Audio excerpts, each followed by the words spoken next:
اور دوسری صورت میں اللہ تعالیٰ نے قریش مکہ پہ اپنا ایک تو یہ احسان جتایا کہ تمہیں ابراہ کے لشکر سے پناہ دی، دوسرا احسان اسپیسیفکلی قریش کو، ظاہر ہے قریش کو اللہ تعالیٰ نے اب قیامت تک کے لیے چن لیا ہے، جیسے اللہ تعالیٰ نے بنی اسرائیل کو چنا تھا، انی فضلتکم علی العالمین یا بنی اسرائیل اذکروا نعمتی التی انعمت علیکم، اے بنی اسرائیل اس نعمت کو یاد کرو جو ہم نے تم پہ کی، وَأَنِّي فَضَّلْتُكُمْ عَلَى الْعَالَمِينَ، اور تمہیں تمام جہان والوں پہ فضیلت دی۔ بعد میں پھر اللہ نے بنو اسماعیل کو، قریش کو، حضرت ابراہیم کے دوسرے بیٹے کی اولاد کو، بنو اسماعیل کو فضیلت دی، تو وہ قریش تھے۔ تو اب قریش مکہ کی طرف نبی الاسلام کی بعثت خاصہ تھی، بعثت عامہ تو پوری انسانیت کے لیے، وَمَا أَرْسَلْنَاكَ إِلَّا كَافَّةً لِلنَّاسِ بَشِيرًا وَنَذِيرًا، لیکن بعثت خاصہ جو ہے وہ قریش کی طرف تھی، عرب کے لوگوں کی طرف۔ تو ظاہر قریش نے ہی دعوت قبول کرنی تھی، تو دنیا کو تل پٹ کرنا تھا، تو اللہ نے قریش کے لوگوں کو اپنا احسان یاد کروایا، لِإِيلَافِ قریش۔ اور یہ دیکھیں قریش کا قبیلہ واحد قبیلہ ہے جس کا نام قرآن میں آیا ہے۔ ویسے ساڑھے فرانسہ بھی قریشی نے، ٹھیک ہے۔ تو اللہ تعالیٰ نے فرمایا کہ لِإِيلَافِ قریش، بسبب اس کے کہ اللہ نے الفت پیدا کر دی قریش کے دل میں، محبت ڈال دی قریش کے دل میں، إِيلَافِهِمْ رِحْلَةَ الشِّتَاءِ وَالصَّيْفِ، الفت کس چیز کی؟ تجارتی سفر کی، سردیوں کے موسم میں بھی اور گرمیوں کے موسم میں بھی۔ ہمارے جو آج کل کے قریشی ہیں تو اسی سے ہی باہر نہیں نکلتے، یہ ان قریش کے لوگوں کی بات ہو رہی ہے کہ اللہ نے کہا ہم نے ٹف ماحول کا تمہیں عادی کر دیا ہے اور تمہارے دل میں محبت رکھ دی ہے سفر کی، ریگستانی سفر جو دنیا کا مشکل ترین کام ہے، تو یہ اللہ نے تمہارے دل میں ایسی محبت ڈالی ہے کہ تم اتنا مشکل کام کرنے کے لیے بھی تیار ہو جاتے ہو، کتنا لمبا لمبا سفر کرتے ہو، سردیوں میں بھی گرمیوں میں بھی، اور کس لیے کرتے ہو؟ پیٹ کے لیے ہی، تجارت کرتے تھے۔ ظاہر ہے عرب کے اندر تو کچھ بھی نہیں اگتا تھا، یہاں ہندوستان سے جو مسالہ جات پہنچتے تھے وہ آ کے عرب کے بارڈر کے اوپر آتے تھے، وہاں سے وہ اٹھا کے یمن میں اور یعنی شام کے اندر لے کے جایا کرتے تھے، یہ ان کی تجارت ہوا کرتی تھی۔ تو اللہ تعالیٰ میں ہم نے تمہارے دلوں میں محبت ڈال دی ہے سفر کی، گرمی ہو سردی ہو تم سفر کرتے ہو۔ یہ قریش کے اوپر اللہ کا احسان ہے کہ تمہارا سارا جو لائف لائن ہے تجارت ہے، اور اس تجارت کے لیے سفر بڑا ضروری ہے، سفر دنیا کا مشکل ترین کام ہے، اور تمہارے دل میں اللہ نے سفر کی محبت ڈال دی ہے، اتنے مشکل۔ اور یہ سر ان کی ایک عادت تھی جو اللہ نے پھر یوٹیلائز کی ہے۔ سر اتنے ٹف ماحول کے عادی لوگ ہی تھے جنہوں نے رومن اور پرشین امپائر پھر الٹی ہے، لیکن ان کو اپنی یہ خوبی پتہ نہیں تھی۔ دو خوبیاں تھیں ان کے اندر، ایک ٹف ماحول کے عادی تھے، اور دوسرا یہ کہ جب زبان دے دیتے تھے نا پھر گردن ہی کٹتی تھی، پیچھے نہیں ہٹتے تھے۔ اس لیے آپ دیکھ لیں قریش مکہ میں کوئی منافق نہیں تھا۔ ابو جہل تھا تو منافق نہیں ہوا، وہ سامنے آگے لڑا، اس نے کہا لڑوں گا مر جاؤں، ایون گردن کاٹنے لگے، اس نے کہا نیچے سے کاٹنا، پتہ لگے کسی سردار کی گردن ہے۔ یعنی وہ اپنے باطل دین کے اوپر بھی بڑے محکم ہوتے تھے، اور جو رسول اللہ کے ساتھ اٹیچ ہوئے ہیں مکے کے لوگ، وہ آپ دیکھ لیں پھر کتنے پیشن کے ساتھ ہیں۔ اور جو فتح مکہ کے بعد مسلمان ہوئے ہیں وہ بھی لوگ جب پکے مسلمان ہوئے ہیں تو پھر آپ دیکھ لیں کہ ان لوگوں نے کتنی قربانیاں دی ہیں، اسلام کے لیے قربانیاں دی ہیں۔ تو اور دو ان کے اندر خامیاں تھیں، ایک تھی طوائف الملوکی، آپس میں لڑتے رہنا، بہادر تھے لیکن دو بہادر بھائی آپس میں لڑتے رہے تو تیسری جگہ کیا وہ فتح کریں گے،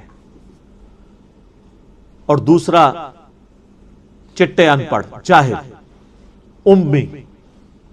اللہ نے یہ دو خامیاں ان کی دور کر دی، ان کے اندر اتفاق پیدا کر دیا، نبی علیہ السلام کی شکل میں ان کو ایک لیڈر دیا جس نے عرب کے لوگوں کو ایک جھنڈے کے نیچے جمع کر دیا۔ پھر سر دنیا کی کوئی پاور ان کا مقابلہ نہیں کر سکتی تھی، اگرچہ ان کے پاس اسلحہ نہیں تھا، لیکن انہوں نے رومن اور پرشین امپائر سے ان کا اسلحہ چھین کے ان کو گرا دیا۔ ٹف مول کے عادی تھے، اور علم اللہ نے دے دیا، ان کی اپنی زبان میں ان کو کتاب دے دی، قرآن. تو وہ لوگ جو ان کو امی اور جاہل کہا کرتے تھے، یہودی اور عیسائی، سر جس نے سورہ نساء، سورہ المائدہ، سورہ بقرہ پڑھی ہوئی ہے، سورہ آل عمران، اس کے سامنے کون سا یہودی پادری اور عیسائی پادری ٹھہر سکتا ہے دلائل میں، اور جبکہ اس کی اپنی زبان میں ہو، اور عرب کے لوگوں نے وہ رٹی ہوئی ہو کتاب. علم اتنا محکم دیا کہ کوئی ان کے سامنے ٹھہر نہیں سکتا تھا. سر نجاشی کے دربار میں حضرت جعفر طیار نے صرف سورہ مریم ہی تلاوت کی تھی نا، تو سب کے اوپر سکتہ طاری ہو گیا تھا. کوئی حضرت جعفر نے کوئی تقریر تو نہیں یاد کی ہوئی تھی.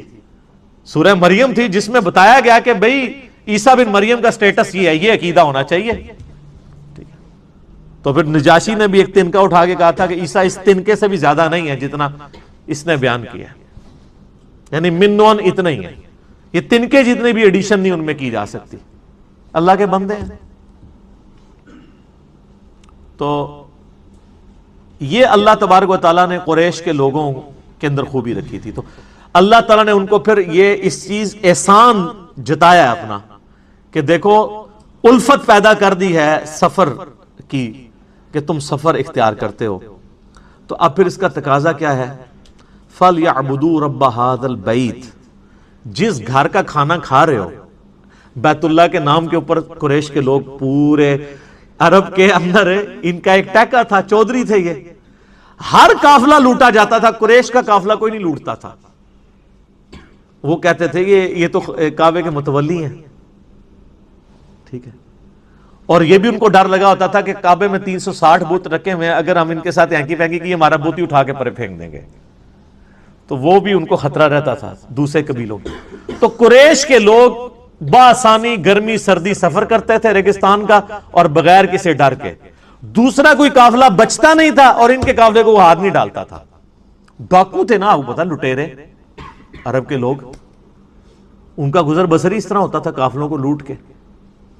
ظاہر ہے جب وہاں پہ کوئی اناج بھی نہیں اگنی، کوئی معدنیات بھی نہیں ہے، تیل بھی تو ابھی آگے دریافت ہوا ہے نا، تو بیچارے کھائے پیئیں گے کہاں سے؟ اسی طریقے سے ہی کرتے تھے وہ.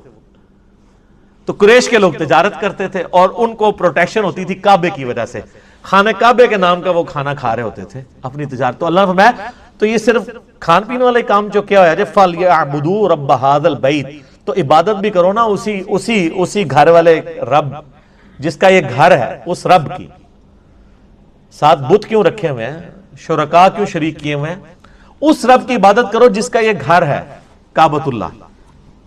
الذی اطعمہم من جوع، وہ اللہ جس نے تمہیں کھلایا جبکہ تم فاقے میں تھے.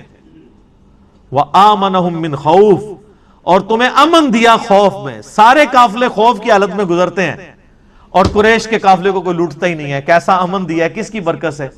کعبے کی برکت سے. اور اسی کعبے کی برکت سے جو تم تجارت کرتے ہو، تمہارا سارا کھانا پینا اس تجارت پہ ڈیپینڈنٹ ہے، وہ بھی کعبے کا ہی کھا رہے ہو. تو اس کا تقاضا نہیں ہے کہ جس رب کا یہ گھر ہے اس کی پوجا بھی کرو. یہ اللہ نے ان کو احسان جتایا. یہ سورہ قریش آپ نے کئی بار سنی ہوگی، لیکن آپ کو پتہ نہیں اس کے اندر کیا قیامت ہے. یہ قرآن کی وہ صورت ہے، میں جتنی بار پڑھتا ہوں نا میرے پہ وجد طاری ہو جاتا ہے. میں اس زمانے میں پہنچ جاتا ہوں کہ کس لیول پہ جا کے اللہ تعالیٰ نے اس قوم کو، جن میں قریش کے اندر ہی پیغمبر کو بھیجا ہے، اور اس قریش کی قوم کو اللہ نے تیار کیا ہے دنیا کی امامت کے لیے. اس ایک چھوٹی سی صورت میں آپ دیکھ لیں، اللہ تعالیٰ نے پوری کی پوری ان کی ہسٹری لپیٹ دی ہے. کیا سوز و گداز ہے. یہ تو قریش کے لوگ جب یہ صورت سنتے تھے تو پھر ان کی چیخیں نکلتی تھی کہ اللہ ڈائریکٹ ہم سے مخاطب ہو رہا ہے کہ دیکھو تمہیں اللہ تعالیٰ نے دنیا کی امامت کے لیے اٹھا لیا ہے، اس گھر کی وجہ سے سب کچھ کرتے تھے، اب وقت آ گیا کہ تم ہمارے پیغمبر کے ساتھ ملو، ان پہ ایمان لے کر آؤ اور خالص توحید کے ساتھ اللہ تعالیٰ کی عبادت کرو. تو دنیا میں پھر اللہ تمہیں امام بنائے گا. پھر امام بنایا نا قریش کے لوگوں کو. ایمان تو آخر میں لے کے آئے ہیں، کچھ لوگ شروع میں آ گئے، لیکن پھر حق ادا کیا ہے، اس میں کوئی شک نہیں ہے.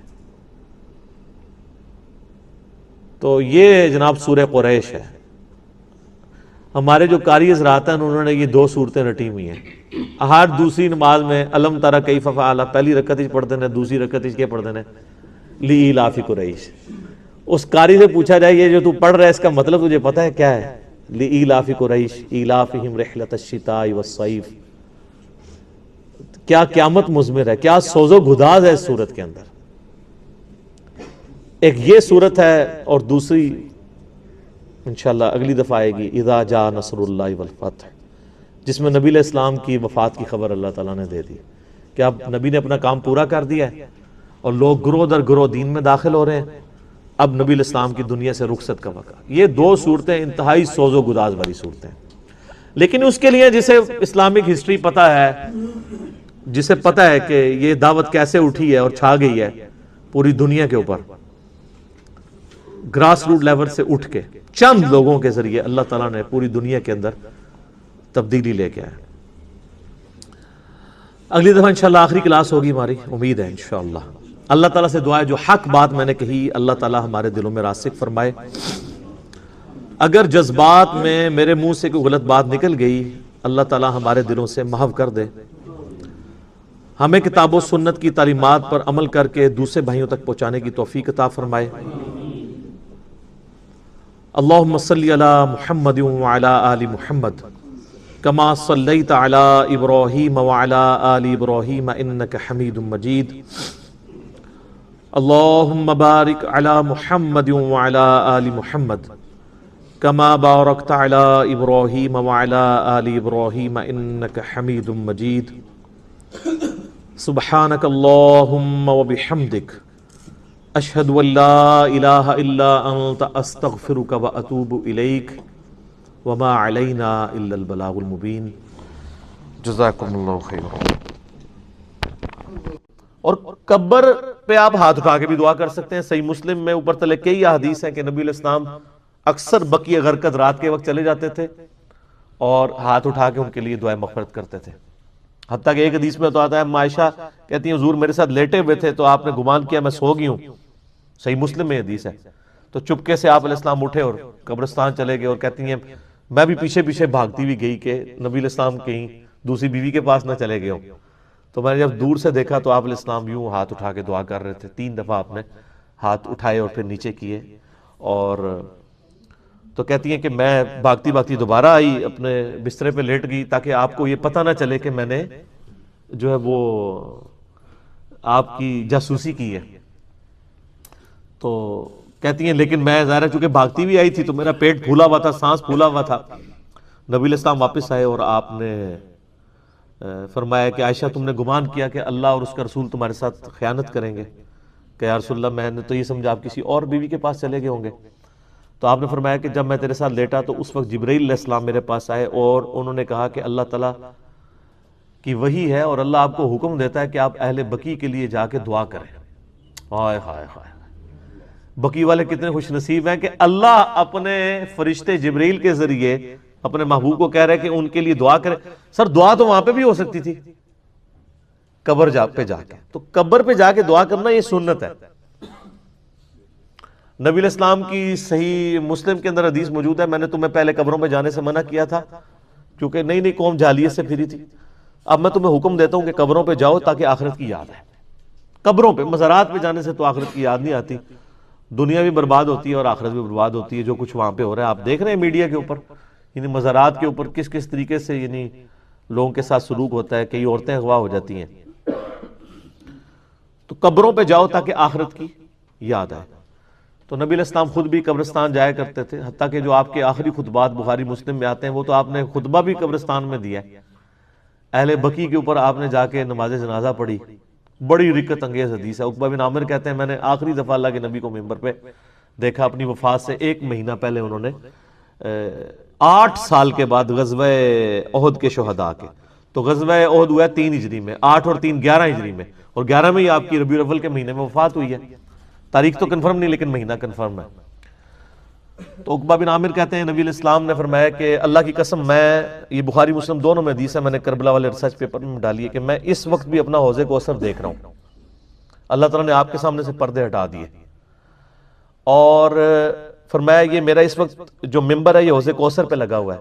میں تمہارا پیش رو ہوں، یعنی میں آگے آگے جاؤں گا تم نے میرے پیچھے آنا ہے اور میں تمہاری وہاں پر گواہی دوں گا، یعنی جو اہل ایمان تھے. فرمایا مجھے اپنے بعد یہ خطرہ نہیں کہ تم شرک کرنے لگو.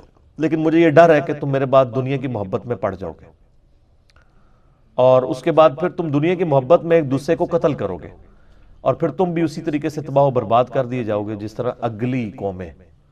اور یہی ہوا ہے حضور کی وفات کے، آپ دیکھیں 30 سال کے بعد یہ قتل و غارت شروع ہو گیا، اور کس لیول تک وہ گیا۔ تو آپ علیہ السلام نے یعنی پہلے فرما دیا تھا کہ یہ سب کچھ ہوگا، اور بتایا اس لیے کہ لوگ یعنی اس سسٹم کا حصہ نہ بنے، اس سے بچیں۔ تو آپ علیہ السلام وہاں پہ خطبہ دے رہے ہیں، اور یہ بڑا انٹلیکچوئل خطبہ ہے جو قبرستان کے اندر ہوا ہے۔ تو وہاں پہ بھی آپ علیہ السلام نے ان پہ جنازے کی نماز پڑھی۔ تو اس سے یہ پتا چلا کہ آپ قبرستان جا کے دوبارہ سے جنازہ بھی پڑھ سکتے ہیں۔ اکثر لوگوں کو یہ شک پڑ جاتا ہے کہ جی وہ رشتہ داروں کے پریشر کی وجہ سے بعض اوقات جنازہ کسی ایسے مولوی سے پڑھاتے ہیں جنہیں مغرور آیا ہوتا ہے، پھر ہم سے لوگ رابطہ کر رہے ہوتے ہیں کہ جی کیا کریں، جنازے کا مزہ ہی نہیں آیا، تو ہم انہیں کہتے ہیں جا کے قبرستان دوبارہ جنازہ پڑھ لیں۔ آپ کسی کی والدہ فوت ہوئی، کسی کا والد فوت ہوا، کسی کا بھائی فوت ہوا، تو قبرستان جائیں، قبر کو سامنے رکھ کے قبلہ رخ ہو جائیں آپ، اور جنازہ قبرستان پہ جا کے دوبارہ پڑھیں۔ نبی علیہ السلام سے ثابت ہے، اور اس میں آپ دعائیں مانگیں تسلی سے۔ آپ بے شک 15 منٹ کا جنازہ پڑھیں، وہاں نہیں آپ کو کوئی کہے گا جی سر جلدی کرو ٹائم ہو گیا۔ تو ایسے بھی کیا جا سکتا ہے، بعد میں جا کے جنازہ بھی پڑھ سکتے ہیں، دعا بھی کر سکتے ہیں، اس سے ثابت ہے۔ حتیٰ کہ بخاری مسلم دونوں میں حدیث ہے بڑی رکت انگیز کہ ایک عورت تھی جو مسجد نبوی کی صفائی کیا کرتی تھی، حبشی عورت تھی۔ ایک دن، 2 دن، 3 دن گزرے، آپ نے فرمایا 2-3 دن سے مجھے نظر نہیں آ رہی صفائی کرتے ہوئے۔ صحابہ نے کہا رسول تو فوت ہو گئی ہے، اور ہم نے آپ کے آرام میں خلل سمجھتے ہوئے رات کے وقت فوت ہوئی تھی تو ہم نے اس کو جنازہ پڑھ کے دفنا دیا۔ آپ فرمایا مجھے کیوں نہیں بتایا؟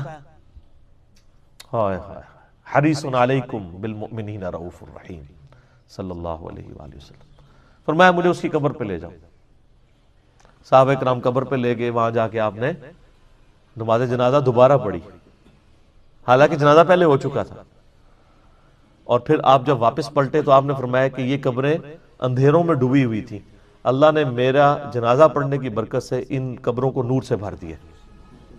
سبحان اللہ۔ لیکن اس کا ایک بڑا تلخ پہلو ہے کہ نبی علیہ السلام کے مبارک زمانے میں بھی ایسے لوگ تھے کہ جن کی قبریں اندھیرے میں ڈوبی ہوئی تھیں، اور ظاہر وہ مسلمان ہی تھے۔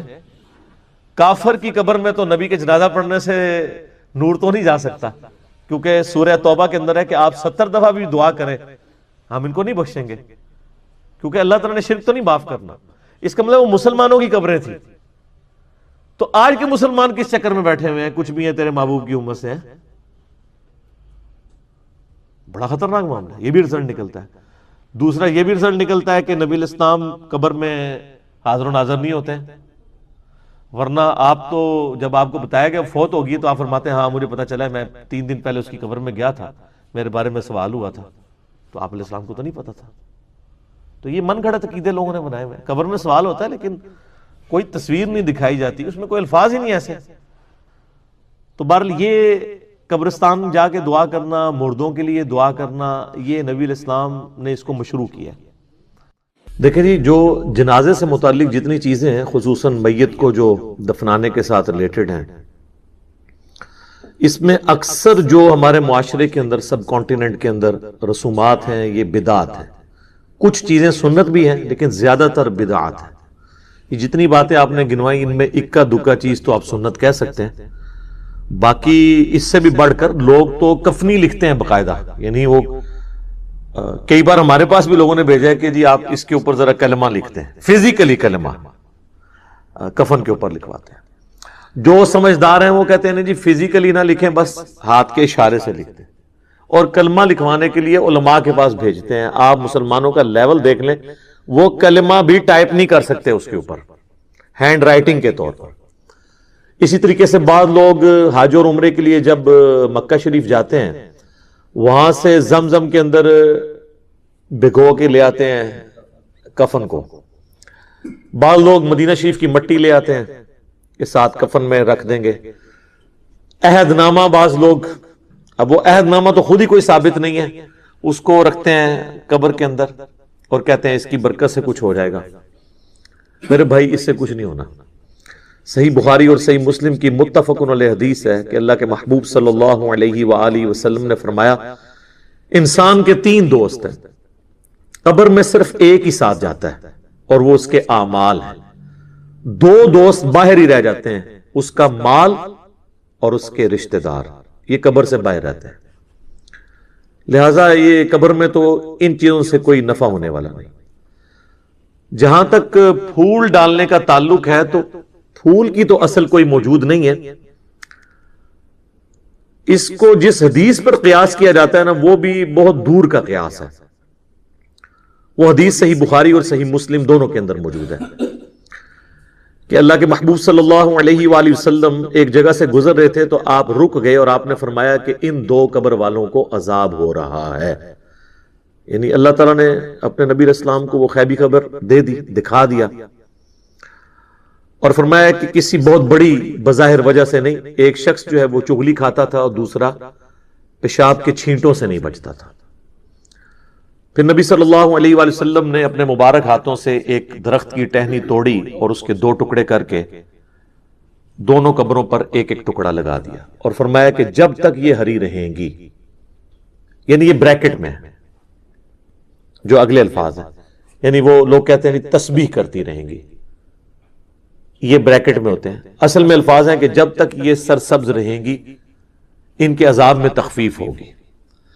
اب اس حدیث کے تحت بعض لوگ یہ کہتے ہیں کہ چونکہ ہری جو ٹہنیاں ہیں وہ زندگی کی علامت ہے اور وہ زندہ چیز جب اللہ کا ذکر کرے گی تو اس کی برکت سے قبر والے کو نفع پہنچے گا. اب یہ سب کچھ ایکسپلینیشن ہے، اس حدیث میں یہ الفاظ نہیں ہے. اور اس ایکسپلینیشن کے ساتھ آپ اختلاف بھی کر سکتے ہیں. اس کی وجہ یہ ہے کہ چیز کوئی ہری ہو یا سوکھ جائے، دونوں حالتوں میں اللہ کا ذکر کرتی ہے. سورہ بنی اسرائیل میں آیا نا کہ کوئی ایسی چیز نہیں ہے جو اللہ کی حمد کے ساتھ اس کی تسبیح نہ کرتی ہو مگر یہ کہ تم اس کی تسبیحات کو سمجھ نہیں سکتے. سورۃ الرعد میں آیا کہ یہ جو بجلی گرجتی ہے الرعد، یہ بھی اللہ کا ذکر کرتی ہے. صحیح بخاری کے اندر موجود ہے، حضرت عبداللہ ابن مسعود کہتے ہیں کہ بعض اوقات ہم اللہ کے محبوب صلی اللہ علیہ وآلہ وسلم کے ساتھ کھانا کھا رہے ہوتے تھے تو وہ جو لقمہ ہم اٹھاتے تھے ہم اس کی تسبیح کی آواز بھی سنتے تھے. یعنی حضور علیہ السلام کی موجودگی کی برکت سے یہ معجزہ عام لوگوں پہ بھی ظاہر ہو جاتا تھا، وہ اسے آبزرو کر لیتے تھے. تو کوئی خشک چیز ہو یا کوئی تر ہو، ہر چیز اللہ کا ذکر کرتی ہے. بعض محدثین کا یہ موقف ہے کہ یہ حضور کے ہاتھوں کی برکت ہے کہ آپ علیہ السلام نے اپنے مبارک ہاتھوں سے وہ ٹہنیاں لگائیں اور اس کی وجہ سے ان کے عذاب میں تخفیف ہو رہی ہے. تو یہ بات زیادہ وزنی لگتی ہے. بہرحال اس سے اصل ثابت ہو گئی کہ آپ ٹہنی لگا سکتے ہیں. پھول ڈالنا یہ تو فضول خرچی ہے کیونکہ وہ تو آپ نے خرید کے ڈالنے ہیں اور پھر آپ کے وہ کام بھی نہیں آنا. ٹہنی تو پھر بھی جو آپ تشریح کرتے ہیں کہ جب تک ہری رہیں گی وہ تو ہری رہیں گی، پھول تو کچھ عرصے کے بعد ویسے ہی خشک ہو جانے ہیں، آپ کا مقصد پورا نہیں ہوگا. تو ٹہنی ہی لگائیں، اتنی دور کا قیاس نہ کریں.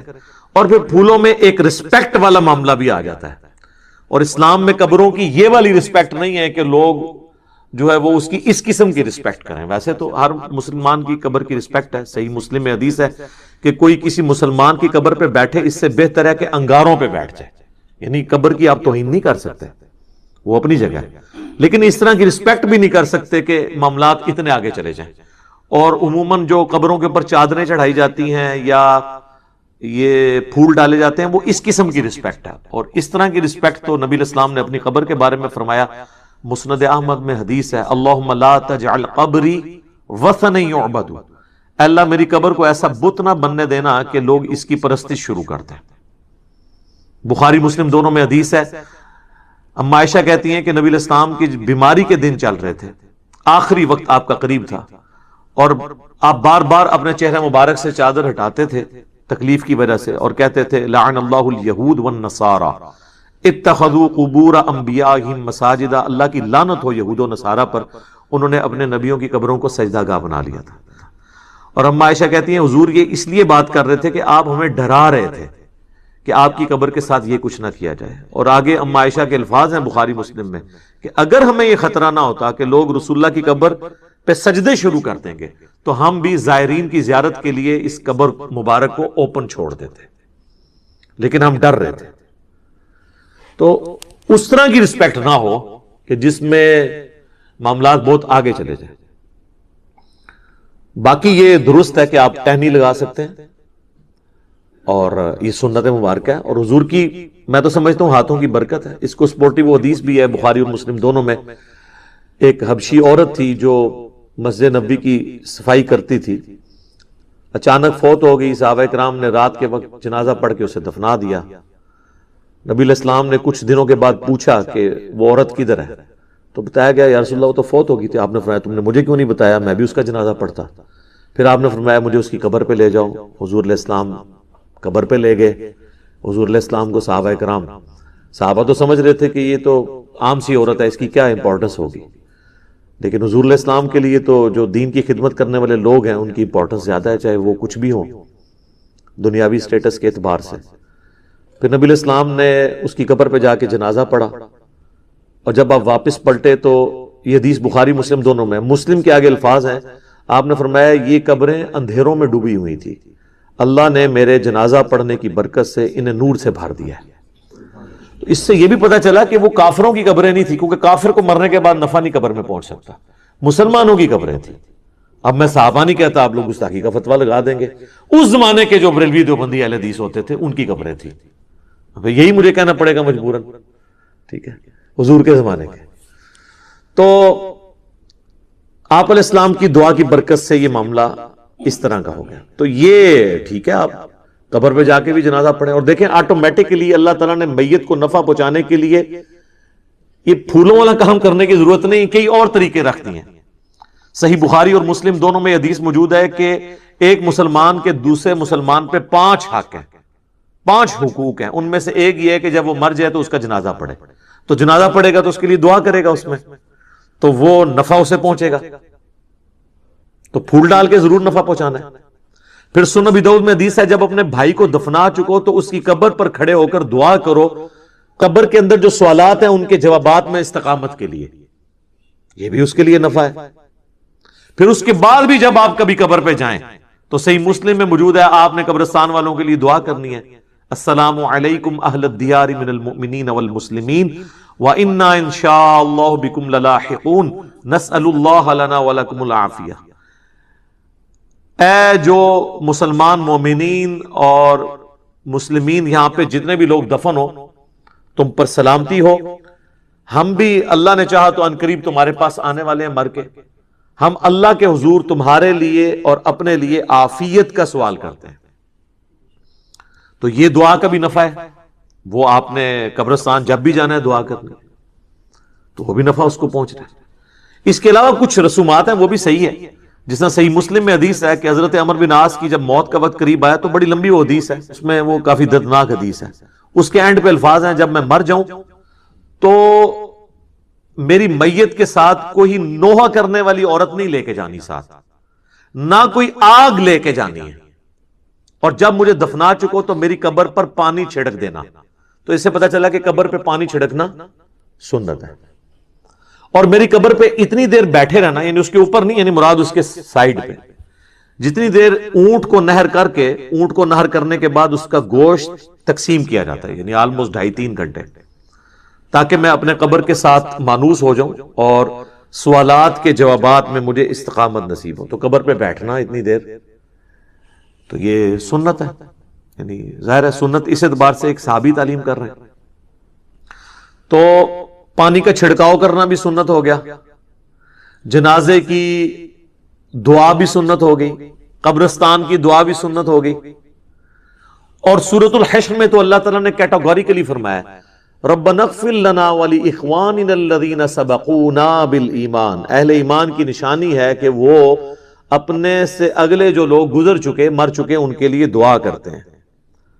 تو وہ تو ہم عام دعاؤں میں بھی ہمارا حصہ ان تک پہنچتا رہتا ہے، وہ ہم نے دعا کرنی ہے ہر صورت میں. باقی اللہ کی مرضی ہے وہ دعا کو قبول کرے. صحیح مسلم میں حدیث ہے کہ جس مسلمان کے جنازے میں 40 ایسے مسلمان شریک ہو جائیں جو شرک نہ کرتے ہوں. گزارش ہے کہ میرے بیٹے بہت نافرمان ہیں اور بہت تنگ کرتے ہیں، مہربانی کر کے کوئی دنیا میں وظیفہ نہیں ہے جی.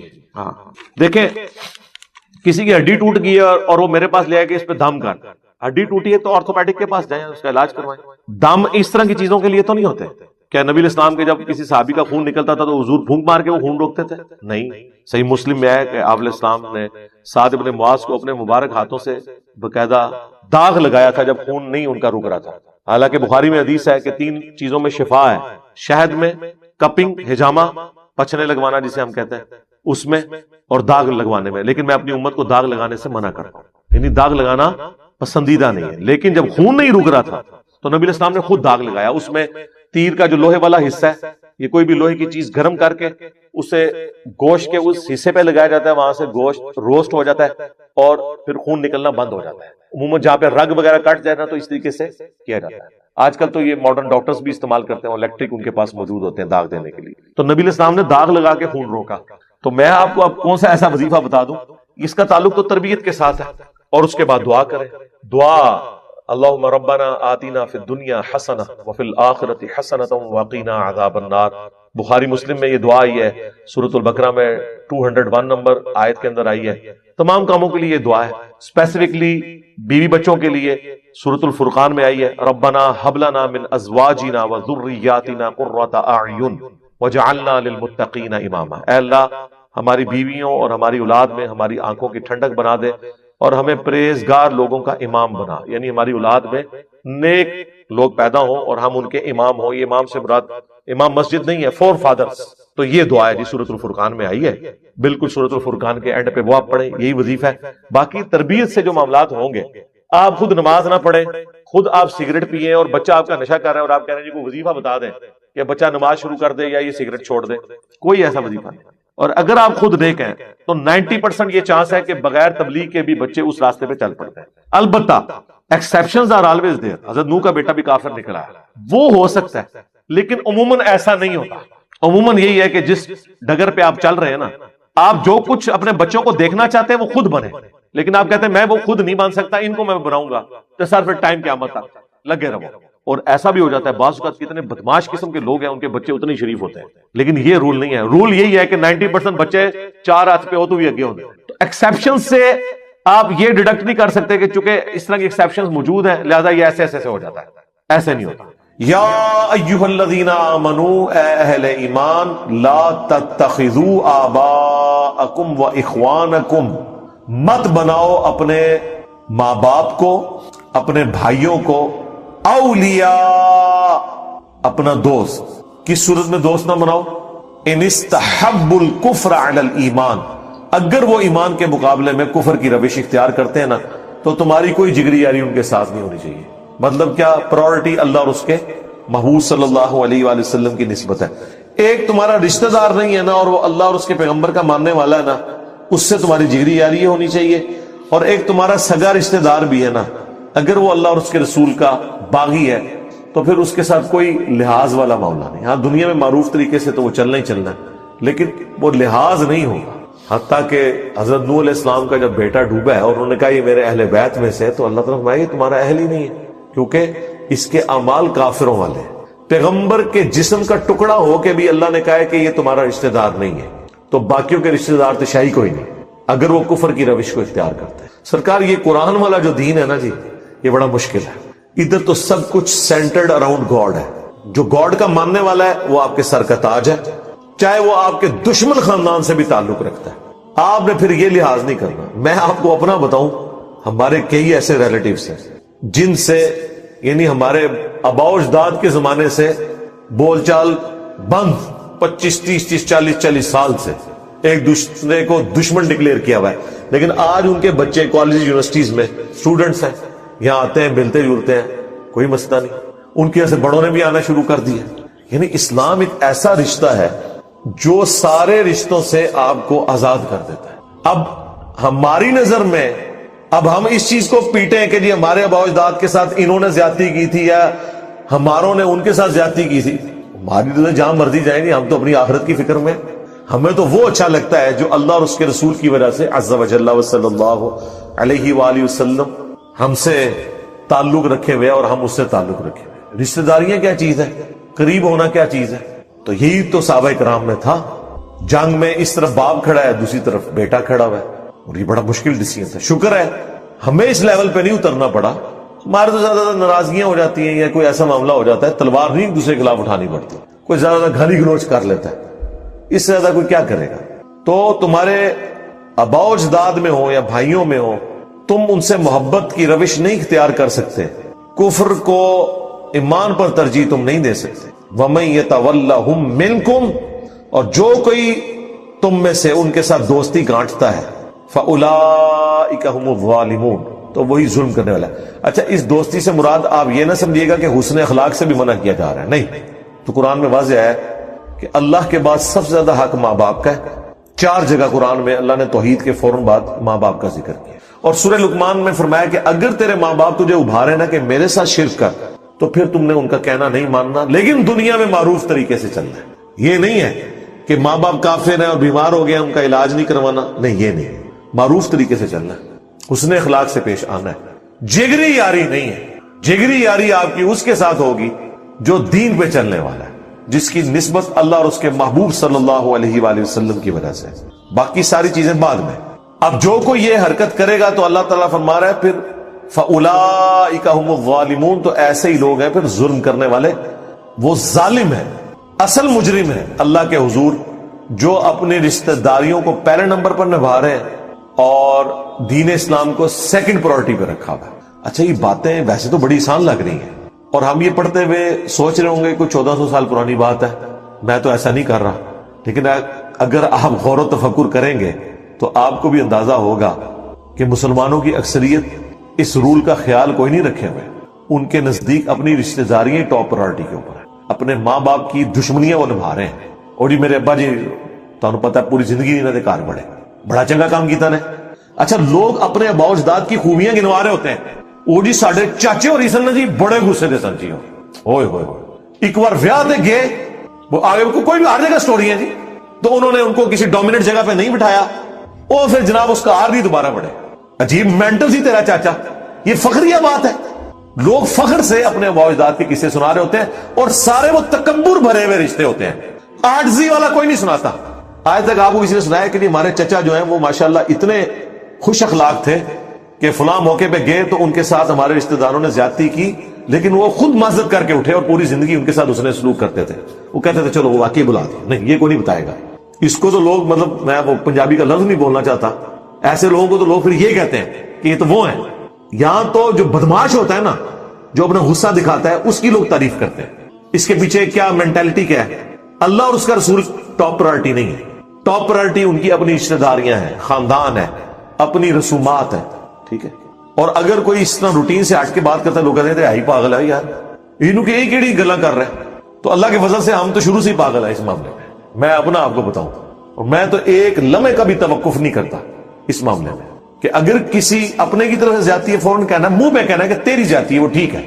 آپ دیکھیں وہ ماں باپ کامیاب سمجھے جاتے ہیں کہ اگر ان کی اولاد کوئی غلط کام کر رہا ہے نا, تو وہ ماں سب سے کامیاب ماں سمجھتی ہے جو اپنے بچوں کے عیبوں پہ پردہ ڈالتی ہے اور دوسروں کے ساتھ لڑ لیتی ہے اور دلائل کی روشنی میں زہر کر دیتی ہے محلے کی عورتوں کو کہ میرا بچہ تو بے قصور ہے, قصور تیرے بچے کا ہے.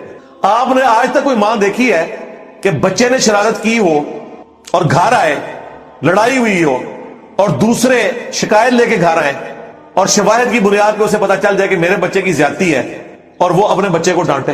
کوئی لاکھوں میں ایک ماں ہوگی, اور اگر کوئی ہوگی تو اس کا اپنا خامد ہی سے کہے گا یہ تو پاگل عورت ہے. خامد نہ بھی کہ اس کی ساز اس کے پیچھے پڑ جائے گی, یہ تو کیا کیتا ہے. لیکن یہ نہیں پتا کہ وہ کتنی بڑی نیکی کر رہی ہے اپنی اولاد کے ساتھ. یہ ذہن میں رکھیے گا. یعنی مجھے پتا ہے کہ ہم اگر وہ غلط کام بار کر کے آ جائیں تو ہمارے ماں باپ تو ہمارا ایک لمحے کا بھی لحاظ نہیں کرتے تھے, چاہے غلطی دوسرے کی بھی وہ پھینٹی ہماری لگتی تھی, اور وہ پھینٹیاں کام آئی ہیں. کیا کوئی صحیح حدیث ایسی ہے کہ دولت عورت کی قسمت ہے اور بچے مرد کی قسمت ہے؟ اگر عورت کا شوہر کمائی کے لیے کام نہیں کرتا تو اس کی بیوی قسمت, بیوی کی کیوں قسمت ہے؟ اس کی اپنی مردودیت ہے. بخاری و مسلم دونوں میں حدیث ہے کہ اے نوجوانوں کے گروہ, تم میں سے جس میں استطاعت ہو وہ نکاح کرے. نکاح کرنا نگاہوں کو نیچا رکھتا ہے اور تمہاری شرمگاہ اور عفت اور عصمت کی حفاظت کا ذریعہ ہے. اور جو نکاح نہ کر سکتا ہو وہ روزے رکھ کے اپنی شہوت کو ٹھنڈا کرے.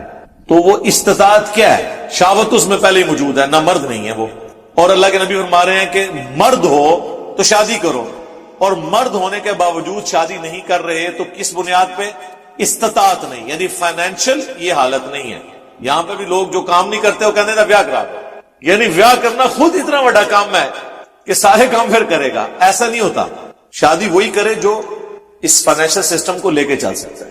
ورنہ تو جو بعد میں لڑائی اور جھگڑے ہوتے ہیں، دو خاندان آپس میں پھٹ جاتے ہیں، بہنوں میں اتنا پیار ہوتا ہے کہ بیویاں اپنے خامدوں سے لڑائی کرتی ہیں اپنی بھانجیوں اور بھتیجیوں کے بارے میں. یہ ہر گھر کی سٹوری ہے. ایک لفظ نہیں سن سکتی وہ اپنی بھانجیوں اور بھتیجیوں کے بارے میں اپنے خامن سے. اتنا وہ پیار کرتی ہیں، پیار سے بیاہ کے لاتی ہیں، اور سب سے بڑی دشمن اول وہ بنی ہوتی ہیں ان کی. اور پھر حالت یہ ہوتی ہے کہ وہ دو بہنیں زندگی بھر، بہن بھائی زندگی بھر ایک دوسرے کا منہ بھی نہیں دیکھتے. تو اس سے تو بہتر تھا شادی نہیں ہوتی. یہ پرابلمز آ جاتے ہیں. اور 90% ایشوز فائنانس کے ہوتے ہیں. جہاں پہ کھانے پینے کا معاملہ چل رہا ہو نا، وہاں پہ معاملات صحیح رہتے ہیں. لہٰذا یہ ایک دم شادی نہیں کروا دینی چاہیے. تو قسمت والا معاملہ نہیں ہے یہ، انسان نے اپنے معاملات کو خود لے کے چلنا ہے. یہ اللہ تعالیٰ تو اس طرح کی چیزوں میں بلیو نہیں کرتا. یہ سب کے سب معاملہ اللہ تعالیٰ کے اختیار میں. سورہ الشورى کے اینڈ پہ آیا، اللہ تعالیٰ جسے چاہتا ہے بیٹے دیتا ہے، جسے چاہتا ہے بیٹیاں دیتا ہے، جسے چاہتا ہے دونوں دیتا ہے، جسے چاہتا ہے بے اولاد رکھتا ہے. اللہ نے تو اس کو مرد و عورت کے ساتھ لیٹ ہی نہیں کیا. یہ تو اللہ کی مرضی ہے. ایون آپ دیکھیں کرسچینٹی کے اندر اما حوا کے اوپر بلیم کیا جاتا ہے کہ انہوں نے ورگلایا تھا ابا جی آدم کو علیہ السلام. ایو کہتے ہیں، اور ایو سے ایول بنا ہوا ہے، برائی کی جڑ ایو، حوا.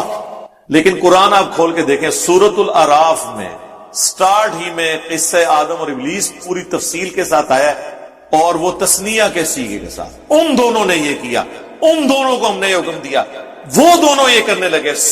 ہر جگہ اللہ نے تسنیہ کا سیغہ ہے، سنگولر کا سیغہ یوز ہی نہیں کیا. یعنی دونوں نے غلطی کی. اور یہاں پہ لوگ جو ہے نا وہ ڈال دیتے ہیں. ویسے تو اب سائنس تو خیر کچھ اور ہی بات کرتی ہے، وہ میں یہاں پہ ڈسکس نہیں کرنا چاہتا. وہ تو مرد کے کھاتے میں ڈالتی ہے اولاد کے اس ایشو کو. بہرحال نہ وہ مرد کے کھاتے میں نہ عورت کے، یہ اللہ نے ڈیسائیڈ کرنا ہے. مرد کی بھی کیا اپنی کمپیٹنسی ہے.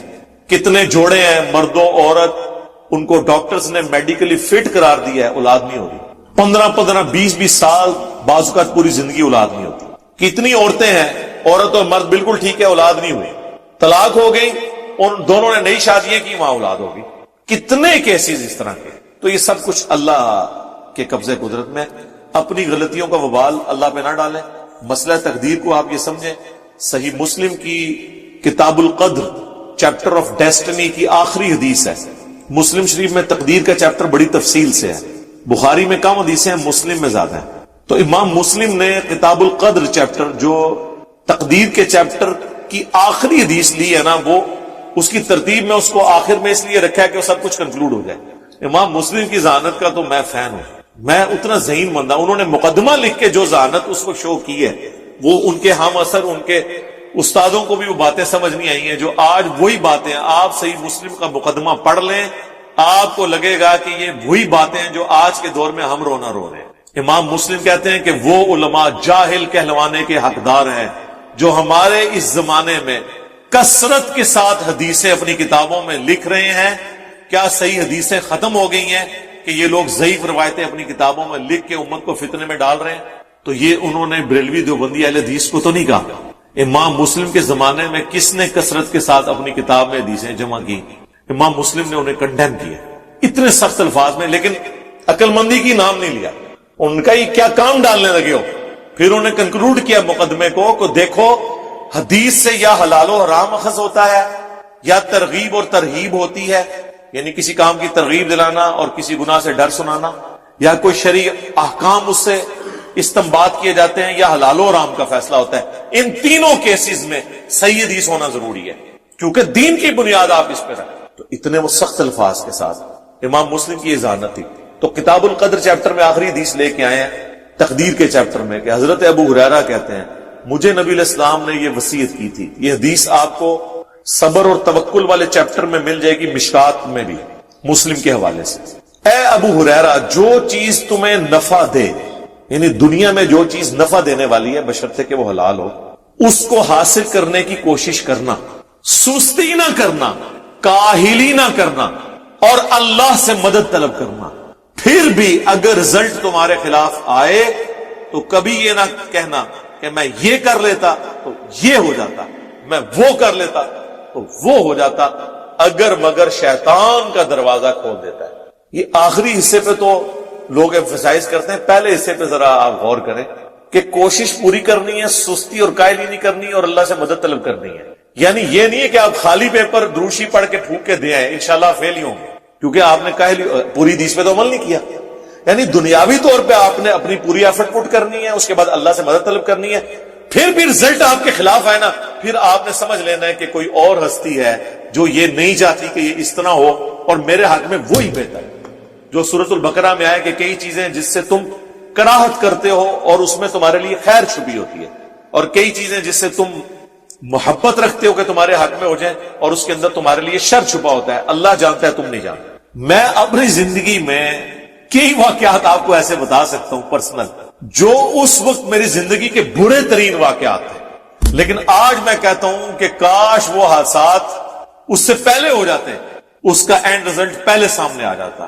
اور اس وقت یہ لگ رہا تھا کہ اس سے بڑی تکلیف میرے پہ کوئی آ نہیں سکتی. یہ ہر بندے کی زندگی میں ایسے واقعات ہیں، لیکن چونکہ اللہ تعالیٰ مستقبل کو فورسی کر رہا ہوتا ہے، اللہ کو پتا ہوتا ہے اس میں سے میں نے نکالنا کیا ہے. نبی علیہ السلام جب مکے سے مدینے کے لیے نکلے ہوں گے تو جامع ترمذی اٹھا کے دیکھ لیں، حضور پلٹ پلٹ کے کعبے کی طرف دیکھ رہے ہیں کہ اے کعبہ تو مجھے سب سے بڑھ کر محبوب ہے اس روئے عرض پہ، لیکن کیا کروں تیرے باشندے مجھے یہاں رہنے نہیں دیتے. آپ کی مبارک زندگی کے 63 سالوں میں سے 52 سال مکے کی فضاؤں میں گزرے ہیں، صرف 11 سال مدینہ شریف. لوگ مدینہ مدینہ کرتے ہیں، ضرور کریں، لیکن مکے میں 52 سال ہمارے محبوب علیہ السلام نے سانس لیا، مدینے میں صرف 11 سال. آپ کا آبائی وطن بڑی مشکل سے چھوڑا، مجبوراً، آپ کی خواہش تو نہیں تھی کہ آپ کو نکال. تو آپ دیکھیں حضور کو دعا تعلیم کی گئی سورہ بنی اسرائیل میں، ربی ادخلنی مدخل صدق واخرجنی مخرج الصدق. اے اللہ مجھے جہاں اب تو نے داخل کرنا ہے نا، سچائی کے ساتھ داخل کرنا ہے، اور مجھے جو یہاں سے نکال رہا ہے نا، سچائی کے ساتھ نکالنا. اور اے اللہ اپنی طرف سے میرے لیے کوئی مددگار مقرر کر. وہ آپ کے ساتھی بھی تھے، حضرت جبرائیل بھی تھے. بخاری مسلم کی حدیث ہے نا کہ علی کی میرے ساتھ وہی نسبت ہے جو ہارون کی موسیٰ کے ساتھ. تو شیعہ اس آیت سے کہتے ہیں حضرت علی مددگار ہوئے. بالکل حضرت علی بھی مددگار ہیں، حضرت ابوبکر عمر عثمان بھی مددگار ہیں. اور سیدنا علی کی تو عمر 8 سال تھی جب نبی علیہ السلام نے اپنی دعوت و تبلیغ کا آغاز کیا. اس وقت دوسرے اصحاب جو بڑی عمروں کے تھے انہوں نے حضور کی فزیکل پروٹیکشن کی ہے نا. سیدنا علی تو 8 سال کے تھے. 8 سال کا بچہ کیا کر سکتا ہے؟ اس زمانے میں کون؟ سعد بن ابی وقاص، عبد الرحمن بن عوف، سیدنا ابوبکر، یہ لوگ جو بڑی عمر کے لوگ تھے. تو حضور کے ساتھی اللہ نے ان کے ساتھ اٹیچ کیے. تو نبی علیہ السلام جب مدینہ شریف کے لیے جا رہے ہوں گے تو آپ کو کتنے خیال آ رہے ہوں گے، یار میں نے 13 سال محنت کی، صرف 125 بندے میں بنا سکا، لیکن ان کو بھی مجبوراً مجھے نکالنا پڑ رہا ہے. تھا نا دماغ میں، کیوں نہیں ہوگا؟ کیا اس وقت اللہ کے نبی کو یہ بات پتا تھی کہ 13 سال میں تو 125 ہوئے ہیں، اگلے 13 سال کے اندر رومن اور پرشین امپائر بھی آپ کے غلاموں کے قدموں میں ہو؟ اس وقت کوئی بتاتا بھی تو لوگ مذاق اڑاتے، جیسا کہ وہ غزوہ خندق کے موقع پر مذاق نہیں اڑایا تھا منافقین نے کہ ہم تو پیشاب کرنے کے لیے باہر نہیں نکل سک رہے، سامنے سے تیر آ جاتے ہیں خندق کے پار سے، اور یہ نبی کہہ رہا ہے کہ رومن اور پرشین امپائر گرے گی. عمر سیریز میں انہوں نے وہ دلائل النبوہ امام بیہقی کی جو کتاب میں وہ حدیث فلمائی نہیں ہے، جو ایک پتھر نہیں ٹوٹ رہا تھا تو حضور علیہ السلام کو بلایا گیا، آپ نے 3 دفعہ اس پہ کدال مارا. پہلی دفعہ فرمایا اللہ نے مجھے یمن عطا فرما دیا، دوسری دفعہ فرمایا کہ اللہ نے مجھے رومن امپائر دے دی ہے، میں تو وہاں کے وہ رومن امپائر کا جو محل ہے وہ بھی دیکھ رہا ہوں. تیسری دفعہ فرمایا پرشین امپائر بھی. اور اگر تم اپنے نبی پہ یقین رکھتے ہو کہ وہ سچا پیغمبر ہے تو اللہ کے وعدے پہ یقین رکھتے. دیکھیں پھر صحابہ نے ایسا یقین کیا ہے کہ کانفیڈنس ان کا لوز ہی نہیں ہوا. ورنہ مجھے بتائیں اللہ کی نبی کی وفات کے بعد جب ہزاروں لوگ مرتد ہو جائیں، اس قبائلی سسٹم میں جہاں قبیلے جب مرتد ہوتے تھے تو پورے قبائل ہی، چونکہ ایک سردار مرتد ہوتا تھا نا تو وہ پورے قبیلے ہی نکل جاتے تھے. وہاں پہ چند اصحاب اتنے کانفیڈنٹ ہوں کہ ہر محاذ کے اوپر جنگ کھول لیں. حضرت ابوبکر صدیق منکرین زکات کے خلاف بھی، مرتدین کے خلاف بھی، 2 جھوٹے پیغمبر ان کے خلاف بھی، اور پہلل میں رومن امپائر کے لیے بھی بھیجا ہوا ہے جناب اسامہ ابن زید کو. وہ اتنے بڑے اصحاب بھی، وہ بھی کہہ رہے ہیں کہ حضرت اتنے محاذوں پہ تو آپ جنگ نہ کھولیں. تو میرے بھائیو، یہ عام آدمی کیا کریں؟ عام آدمی سے ریکویسٹ ہے کہ وہ ایک دفعہ شعور کے ساتھ، پیار اور محبت کے ساتھ یہ کہہ دے کہ نہ میں وہابی نہ میں بابی، میں ہوں مسلم علمی کتابی. یعنی ہم نہ سو کالڈ وہابی ہیں کہ کوئی کتاب و سنت کی بات کرے اسے لوگ وہابی کہہ دیتے ہیں، اور نہ ہم بابی ہیں بابوں کا دفاع کرنے والے، فرقوں کے بزرگوں کا جھوٹا دفاع کرنے والے، بلکہ ہم علمی کتابی مسلمان ہیں الحمدللہ. جواب کی تفصیل میں جانے سے پہلے میں شروع ہی میں ایک کیٹاگوریکل سٹیٹمنٹ اس حوالے سے دے دوں کہ 10 محرم الحرام کے حوالے سے اہل سنت اور اہل تشیع دونوں ہی ایکسٹریم پہ اپنے رویے رکھتے ہیں، افراط و تفرید کا شکار ہے. 10 محرم الحرام کا روزہ ثابت ہے، اس کی فضیلت ہے، بخاری اور مسلم میں 50 سے زیادہ احادیث اس حوالے سے موجود ہیں.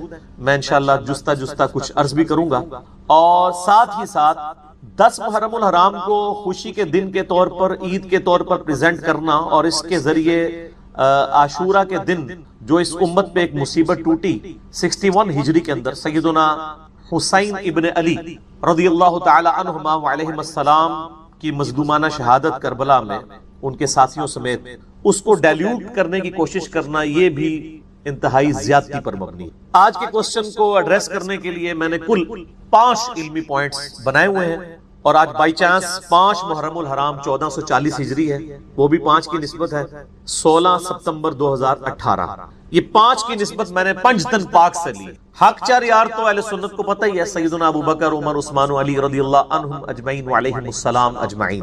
پنجتن پاک وہ بھی ویسے فارسی کی ٹرم ہی ہے، حق 4 یار وہ بھی عربی کی تو نہیں ہے، اور پنجتن پاک جو ہے یہ بھی مطلب فارسی میں بولا جاتا ہے یا پنجابی میں بھی بولا جاتا ہے، اردو میں بھی یہ ٹرم چلتی ہے.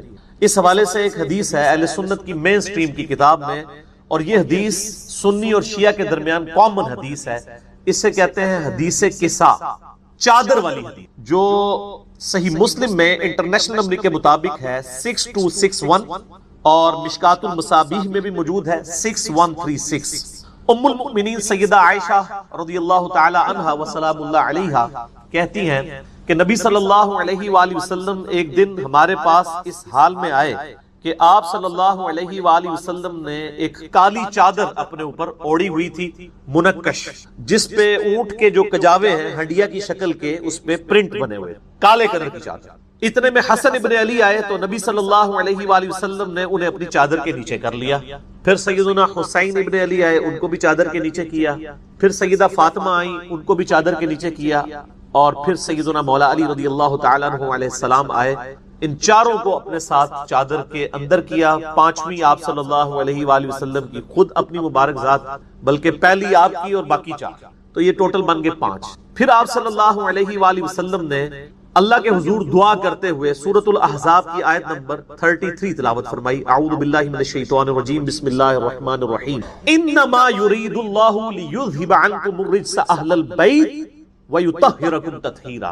اے نبی کے گھر والو، اللہ تعالیٰ تو بس اتنا ہی چاہتا ہے کہ تم سے ہر طرح کی ناپاکی دور کر دے اور تمہیں خوب صاف ستھرا کر دے. تو آپ صلی اللہ علیہ وآلہ وسلم نے یہاں پر یہ پروٹوکول کے طور پر اہل بیت میں امہات المومنین تو الحمدللہ شامل ہی ہیں، ان 4 ہستیوں کو بھی، سیدنا علی، سیدہ فاطمہ اور سیدنا حسن و حسین رضی اللہ عنہم اجمعین وعلیہم السلام اجمعین کو بھی شامل فرمایا. اسی سے پنجتن پاک کا کنسیپٹ لیا جاتا ہے. اسی طرح صحیح مسلم میں ہی ایک اور حدیث ہے انٹرنیشنل نمبر کے مطابق 6220، اور مشکات میں بھی ہے 6135. سعد ابن ابی وقاص رضی اللہ تعالیٰ عنہ کو حضرت معاویہ ابن ابی سفیان رضی اللہ تعالیٰ عنہما نے بلایا اور انہیں حکم دیا کہ وہ حضرت علی کے اوپر سب و شتم کریں. مسلم کے الفاظ ہیں امر معاویہ، اور یہ کہتے ہیں نہیں سب و شتم سے مراد تنقید ہے، تنقید نہیں ہے. صحیح مسلم میں انٹرنیشنل نمبر کے مطابق 6229 نمبر حدیث ہے. آپ دارالاسلام کی مسلم شریف کھول لیں، اسلام 360 میں جا کے PDF دیکھ لیں، کچھ بھی دیکھ لیں، اس میں واضح الفاظ ہیں. وہ کہلوایا کرتے تھے لعن اللہ ابا التراب، تم کہو اللہ کی لعنت ہو ابو تراب علی ابن ابی طالب، نعوذ باللہ من ذلک. یہ مسلم کے الفاظ ہیں. تو سعد ابن ابی وقاص نے انکار کر دیا. تو ابھی معاویہ رضی اللہ تعالیٰ نے ان سے پوچھا کہ آپ کو کون سی چیز مانے ہے کہ آپ حضرت علی کے اوپر لعنت نہیں کرتے، ان پہ سب و شتم نہیں کرتے؟ تو انہوں نے کہا معاویہ میں نے 3 باتیں نبی صلی اللہ علیہ وآلہ وسلم سے سیدنا علی کے بارے میں ایسی سنی ہیں کہ اگر ان میں سے مجھے کوئی ایک بھی مل جاتی تو میرے لیے سرخ اونٹوں سے بڑھ کر ہوتا. یہ کون کہہ رہا ہے؟ سعد ابن ابی وقاص، وہ شخص ہے جسے جنت کی بشارت ملی ہوئی ہے. اشرا مبشرہ میں سے ہے، خود مولا علی کا قول ہے بخاری اور مسلم میں کہ میں نے سعد ابن ابی وقاص کے علاوہ کسی شخص کے لیے نبی صلی اللہ علیہ وآلہ وسلم سے یہ بات نہیں سنی کہ میرے ماں باپ اس پر قربان ہو۔ سعد تو تیر چلا احد کے موقع پر۔ ان کا نام ہے سعد ابن مالک، اور سعد ابن ابی وقاص بھی انہی کا نام ہے، یعنی ابو وقاص جو ہے ان کی کنیت تھی۔ اور وہ شخص کہہ رہا ہے کہ مجھے حضرت علی کی کوئی ایک فضیلت بھی مل جائے نا تو سرخ اونٹوں سے جو کچھ دنیا ہے میں ہے اللہ کی نعمتیں ان سے بڑھ کے مجھے محبوب۔ معاویہ پہلی فضیلت یہ صحیح مسلم 6220 مشکات میں اس کا کچھ حصہ ہے صرف۔ غزوہ تبوک کے موقع پر نبی صلی اللہ علیہ وآلہ وسلم نے عورتوں اور بچوں پر سیدنا علی کو اپنی جگہ خلیفہ چھوڑا، اور یہ پہلا اور آخری موقع تھا کہ مولا علی نبی علیہ السلام کے ساتھ کسی قتال یا جہاد میں شریک نہیں ہو رہے، پہلا موقع اور آخری۔ سیدنا علی نے رونا شروع کر دیا تو آپ نے ان کے لیے تسلی کے لیے فرمایا کہ کیا اے علی تم اس بات پر خوش نہیں ہو کہ تمہاری میرے ساتھ وہی نسبت ہے جو ہارون کی موسیٰ کے ساتھ۔ اللہ اکبر، یعنی یہ انبلیویبل چیز ہے۔ حضرت موسیٰ علیہ السلام کے ساتھ سپورٹیو شخصیت کس کی تھی؟ ہارون علیہ السلام کی۔ ہم سیدنا ابوبکر صدیق رضی اللہ تعالی عنہ علیہ السلام کو یار غار کہتے ہیں نا، لیکن یہ الفاظ ان کے بارے میں بھی نہیں آئے۔ سیدنا عمر کے لیے بھی ایک حسن درجے کی روایت ہے، اس میں بھی علماء کا اختلاف ہے، وہ ترمذی کی، کہ میرے بعد کوئی نبی ہوتا تو عمر ہوتا، وہ بھی ترمذی میں ہے۔ لیکن یہ تو بخاری مسلم دونوں میں مولا علی کے فضائل کے چیپٹر میں شروع کی حدیث ہے، اور میں مسلم والا طریق پڑھ رہا ہوں۔ تو آپ نے فرمایا مگر میرے بعد کوئی نبی نہیں۔ معاویہ دوسری فضیلت سن، غزوہ خیبر کے موقع پر جب شکست ہو گئی تھی اور فتح نہیں مل رہی تھی تو نبی صلی اللہ علیہ وآلہ وسلم نے فرمایا کل میں اس شخص کے ہاتھ میں جھنڈا دوں گا جو اللہ اور اس کے رسول سے محبت کرتا ہے، اللہ اور اس کے رسول اس سے محبت کرتا ہے۔ ہم پوری رات اس بات میں کہ تصور سے نہیں سوئے کہ وہ خوش نصیب شخص کون ہوگا کہ جس سے اللہ اور اس کے رسول بھی محبت کرتے ہیں، ون وے ٹریفک نہیں۔ اور مسلم شریف کے الفاظ ہیں، حضرت ابو ہریرہ کہتے ہیں کہ حضرت عمر کہا کرتے تھے یہ پہلا موقع تھا کہ مجھے بھی خواہش ہوئی کہ وہ شخص میں ہوں۔ ایک وہ جعلی روایت ہے نا کہ جی وہ حضرت ابوبکر کے لیے کہا کرتے تھے کہ جی میری جو ہے وہ پوری زندگی کی نیکیاں لے لی جائیں اور غار ثور کی ایک نیکی، وہ جعلی روایت، جھوٹی روایت ہے۔ شیخ البانی، شیخ زبیل زئی صاحب دونوں اس کو جھوٹی روایت کہتے ہیں، مشکات میں آپ تحقیق دیکھ لیں، اور وہ ہے بھی دور کی کتاب میں، سنن کبری البیہقی کے اندر موجود ہے، اور یہ مسلم شریف کی روایت ہے کہ حضرت عمر کہتے ہیں مجھے رشک آئے، تو سعد ابن ابی وقاص کہتے ہیں کہ نبی علیہ السلام نے صبح بلایا علی کی طرف، پیش کیا گیا، شعبہ چشم تھا، لعاب دان لگایا، دعا فرمائی، اپنے مبارک ہاتھوں سے زرہ باندھی، اللہ تعالیٰ نے فتح دے دی خیبر کے موقع۔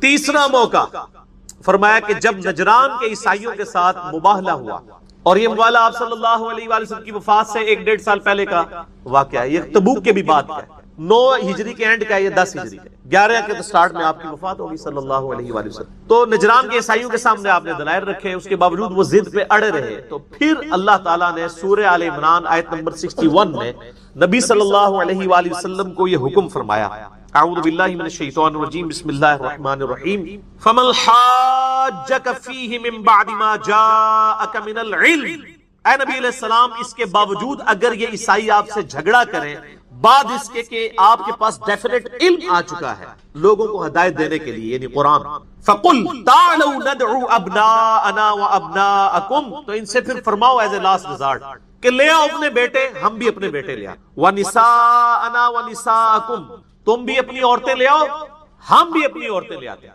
وَأَنفُسَنَا وَأَنفُسَكُمْ، تم خود بھی آ جاؤ ہم بھی خود آ جاؤ، ثُمَّ نَبْتَهِلْ، اس کے بعد ہم گڑ گڑا کر اللہ کے حضور دعا کرتے ہیں، فَنَجْعَلْ لَعْنَةَ اللَّهِ عَلَى الْكَاذِبِينَ، کہ جھوٹوں پر اللہ کی لعنت ہو، ادھر ہی جھوٹے برباد ہو جائیں، اس کو کہتے ہیں مباہلہ۔ اب اس آیت میں تھا بیٹے لے آؤ، عورتیں لے آؤ، خود آ جاؤ، تو عورتیں تو نبی علیہ السلام کی بیویاں 9 موجود تھی، ایٹ لیسٹ 9 تو تھی، ان کو نہیں لے کے آئے، کس کو لے کے آئے؟ سیدنا حسن، حسین، سیدنا علی اور سیدہ فاطمہ، اور 5ویں آپ خود، وہی پنجتن پاک۔ اور پھر سعد ابن ابی وقاص کہتے ہیں نبی علیہ السلام نے ان کو پیش کرتے ہوئے کہا اللہم ہؤلاء اہل بیتی، اے اللہ یہ میرے اہل بیت ہیں، ویسے تو بیویاں بھی اہل بیت ہیں لیکن یہ اسپیشل پروٹوکول والے اہل بیت، اللہم ہؤلاء اہل بیتی۔ یہ 3 فضیلتیں سنائی حضرت معاویہ رضی اللہ تعالیٰ عنہ کو حضرت سعد ابن ابی وقاص نے جب انہوں نے ان کو سب و شتم پر ابھارا، اور یہی حدیث جب سنن نسائی الکبریٰ کے اندر آتی ہے، میں نے یہ اپنے ریسرچ پیپر میں ڈالی ہوئی ہیں یہ ساری، یہ میں انشاءاللہ اینڈ پہ آج تعارف بھی کروا دوں گا کیونکہ میں نے فی البدی گفتگو کر رہا ہوتا ہوں۔ سنن نسائی الکبریٰ میں 8439 ہے، خصائص علی والا جو چیپٹر ہے اس کے اندر، اور شیخ غلام مصطفیٰ ظہیر صاحب نے اس کی سند کو صحیح کہا ہے۔ اس میں آگے الفاظ ہیں کہ سعد ابن ابی وقاص کا بیٹا کہتا ہے کہ پھر جتنے دن حضرت معاویہ وہاں رہے انہوں نے ایک جملہ بھی حضرت علی کے خلاف نہیں نکالا، ڈر گئے۔ یہ الفاظ شو کر رہے ہیں کہ وہ ان سے کروانا چاہتے تھے، جبکہ ہمارے سنیوں نے ماشاءاللہ اتنی دور کی تعویل کی ہے، وہ کہتے ہیں وہ حضرت معاویہ سے جو ہے وہ پوچھ رہے تھے